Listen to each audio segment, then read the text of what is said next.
Welcome to the Supplier Diversity and Inclusion podcast series by Fips Consulting. In this podcast series, I speak with international guests who share their experience on supplier diversity and inclusion. Today, I speak with Wendy Broersen, who is the founder of Superpeople Company located in Amsterdam in the Netherlands. Welcome, Wendy. Hi, Andrea. So, Wendy, you run a company called Superpeople Company. What do you do? In short, we help other organizations to attract more diverse employees, to make sure that they want to stay, and also to make sure that they can develop just as easily and just as fast as the majority there. And we do that all over Europe. Mostly for larger organizations, and we help them to become more inclusive. And that's our aim. Great. And how did you get into the concept, or how did you learn about the concept of supply chain diversity and inclusion? Since I guess most of your clients currently are looking at diversity, equality, and inclusion in the workforce. Yeah, it's something that maybe the more mature, and with mature I mean the more inclusive organizations look at. I got into contact a long time ago. I think it's 6-7 years ago with We Connect. And what they do. And I immediately saw the benefit of supply diversity, not just for me as a weebie, women-owned business, but also or mainly for my clients, because supply diversity to me is actually taking that inclusivity that you're that you go for in your organization, you take it outside and try to put a positive impact on the world around you. And so I adapted it or the concept of supplier diversity immediately in our consultancy. Right. So there was no need to convince you or your company to expand or to include D&I into supply chain, or to look at it from a holistic view. So you're located in the Netherlands, and as a diversity, equality, and inclusion expert yourself, do you see the need for supplier diversity and inclusion in the Netherlands, or also, the need and also opportunities? Well, I would say that there's a lot of opportunities there, because the Netherlands is just not up to speed on this. They barely know what supplier diversity is, let alone that they want to integrate that in their DEI strategy or action plans. So, I don't want to say there's a need, because they basically don't know what it is, and as soon as I explain it, they're like, "Oh yeah, that sounds interesting. That's something that they want to participate in." But unfortunately, they don't know about it yet. Yeah. So unfortunately, they don't know what they don't know. It's there, but they just haven't heard of it. And I think that's something that we face in many countries in Europe, or maybe throughout Europe. So that's kind of also my mission, to make it more visible and to spread the word about there is something that can be applied in your supply chain and have impact also through your spend. Yeah, so, wouldn't it be nice, to make sure that not only the organizations become more inclusive, but the world around them as well. And I have a couple of large clients, especially large clients that have other large clients in the United States, and they Mm-hmm. are already experiencing the consequences of supply diversity, because they've been asked all kinds of questions on how inclusive are you? What are you doing about diversity and inclusion? And they actually have to report on that every year or every 2 years to their clients, which was Mm-hmm. a novelty for most. Right, right. And I think, that's something which can really play into growing supplier diversity and inclusion when your clients start asking about it. And then it probably will have an impact on winning business or growing revenue and so on. So that's something we all wait for, right? Well, it's already happening, I would say, and it's sort of is spreading that way of looking at suppliers, but also I see a lot of that happening with investment funds. Yeah. Investment funds are already making demands on basically the companies that they are funding, that they have to have a D&I plan. And of course, there's a lot of emerging rules and regulations from government and European Union as well on this topic. So I would say we're ready for it. Mm-hmm. Yeah, I think so too. I mean, not ready, but getting there. Like it's the attention is going into more ESG sustainability and supplier diversity, or D&I overall is totally playing into that. So that's only a little part of it, but it's supporting many pillars, or all three pillars, for example, from the ESG targets, which is environmental, social, and governance. Yep, I would say that you're spot on with that. So you also have developed a study at the Amsterdam University on D&I. Do you want to share maybe also the perception of your students on this topic? Yeah, sure. I've made it.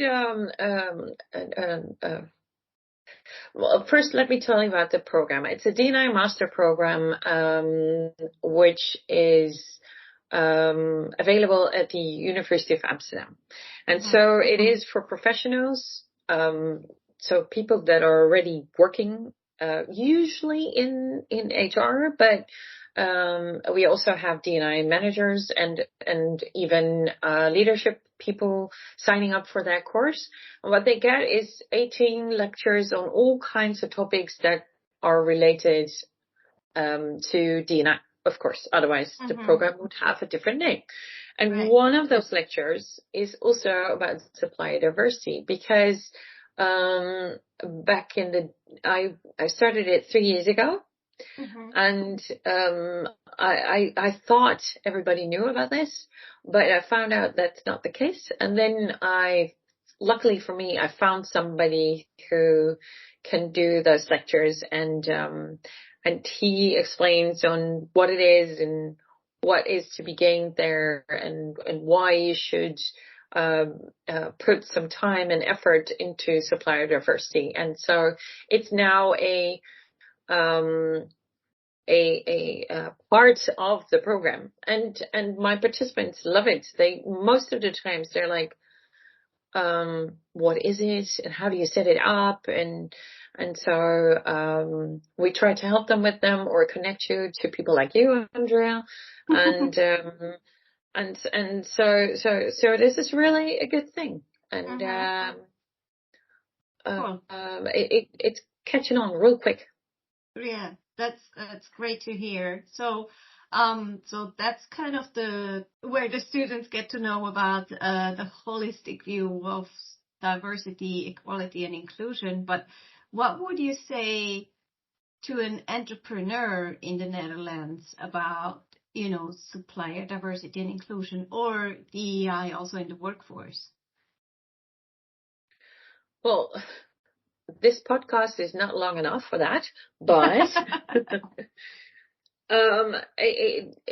I wouldn't recommend it if you're just starting with D&I, because you need to have a certain maturity within your organization in regards to everything and anything related to diversity and inclusion. Because if they're not aware and also knowledgeable, and you start a supplier diversity, it's not going to work. You need to have the people that are doing procurement or acquire a certain supplier. They need to have some sort of awareness and also knowledge around inclusion and also the value of diversity, what it can do for them, and what are the benefits. But if you have that, then obviously supplier diversity is the way to go.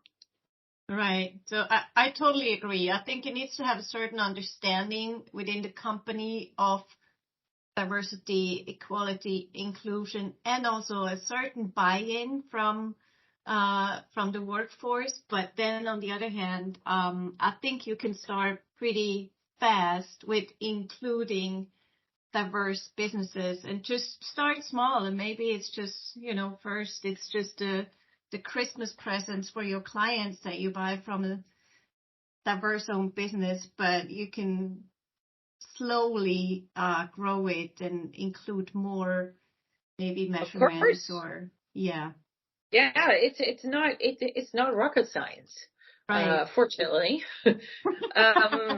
You can, as if you are somebody who's able and capable of buying anything for your organization, for your team, for maybe even your colleague, you can already implement supplier diversity there. I mean, if I buy a present for one of my colleagues, I can do that inclusively as well. So yes, you can start really small, or maybe organization wide with a small thing. But in order to create real impact, obviously it needs to be something structural, maybe even embedded in processes of procurement, of buying. Right. Then this is where the measurements and the KPIs and all the policies and everything else comes into play. But yeah, as you're saying, that's probably for bigger spend companies where you can create a higher impact. Yeah, and if you want to embed inclusion in the DNA of your organization, quite logically, that means you also look at your suppliers, your clients, and the whole society around your organization as well, with an inclusive eye, and then ask basically the same questions that you would ask for any other dilemma or situation. Are you looking at this from the various point of view? Are you looking at this inclusively? And then obviously, supplier diversity should be on your list. Right. So you as a Superpeople Company are also certified women-owned business with We Connect International. And we heard from Michael Tobolsky from We Connect International in one of the previous podcasts. So you are certified, you have a women-owned logo. Is there anything that you can share, or how are your clients reacting to that? Are they realizing that, or is it something that they're not paying attention to, or something that you might not really highlight? It's just there. Well, it's there and it's noticeable, but they don't notice. The great thing is that once it has to do a lot. We work all over Europe, and I must say in the UK it's a different case, but on mainland, it's just not there yet, not top of mind.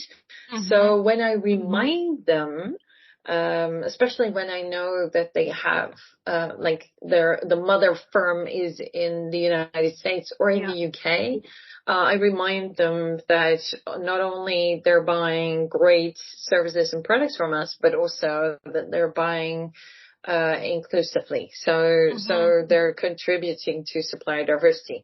Basically, for the companies within Europe, and especially mainland Europe, they don't know about it as much. And so, although I was I think I was a second certified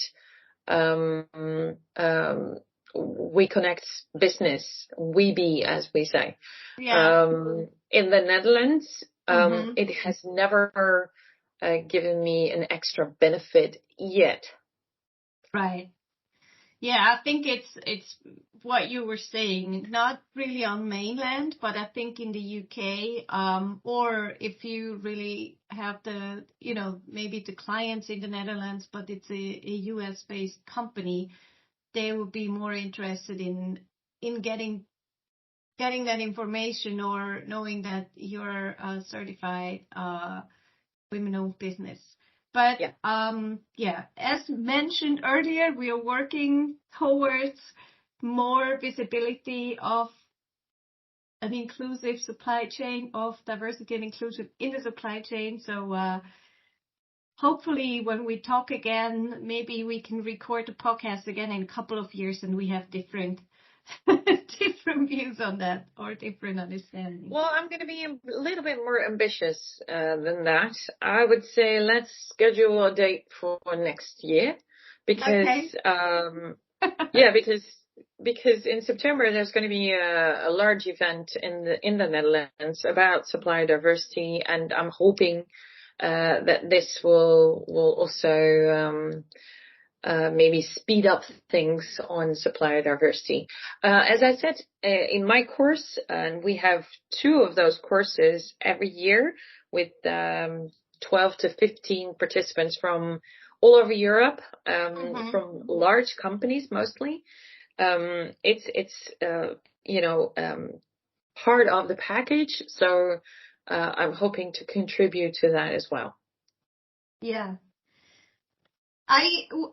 You're very positive and optimistic, and I hope that we really will have a different view on this next year. But the September event, it's the Supplier Diversity Project, European Supplier Diversity Project conference in Amsterdam on September 20th and 21st. And this is the first European conference. There were smaller ones last year in Berlin and so on, but this is the first big one, bringing together all the Minority Supplier Development UK, We Connect International, as well as EGLCC. So that's not to be missed. If you're interested in supplier diversity and inclusion in Europe, check it out. Now, Wendy, we're almost at the end now. Is there anything else that you would like to share? Any key advice or any last thought in this podcast? Well, the one thing that we tend to do around diversity and inclusion is that we look at leadership, we look at large corporations.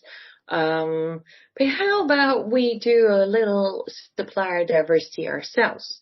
Like I said, if you are a small company, you can still do supplier diversity. But even if you're an employee at a firm, you still have your private life as well. And I'm assuming you'll buy something every year, every day, every month. And so how about you contribute to supplier diversity? when you shop for a special gift for somebody who's having a birthday or another special occasion, how about you look outside your bubble and find a great entrepreneur that doesn't look like you, and that goes both ways. Yeah. So if you're white, look for somebody maybe of color or a different cultural background, and the other way around, because I think your world will be a better place when you do so.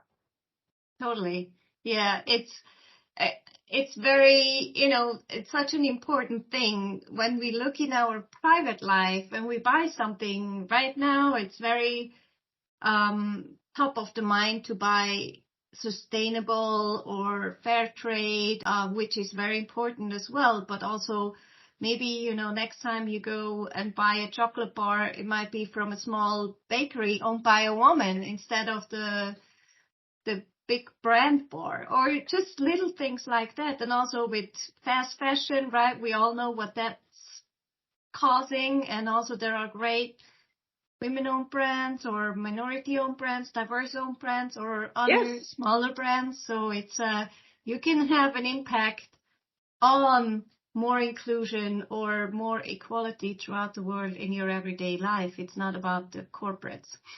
Yeah. So next time you need something, whether it's a real need or just something that you really would like to do, buy from somebody that doesn't, is not part of your bubble. Like I said, you're gonna have so much fun doing that, because you're gonna explore a little bit more and find extraordinary finds. And so yeah, that would be my message at the end of this, is that you don't have to wait until your organization buys inclusively. You can start, just like sustainability, you can start in your own home. Right. Wendy, thanks so much for all your insights and inputs, and I'm so much looking forward to collaborating with you and supporting companies throughout Europe to buy more diverse owned. Hear, hear. So if you want to make your supply chain more inclusive, reach out via fipsconsulting.com or Fips Consulting on LinkedIn. Listen in to my next episodes where I talk to more experts about supplier diversity and inclusion and the impact it has on their business or on their organization. Reach out if you have any inputs or topics around supplier diversity and inclusion you want me to talk about. Thanks much for listening, and bye, Diverse Owned.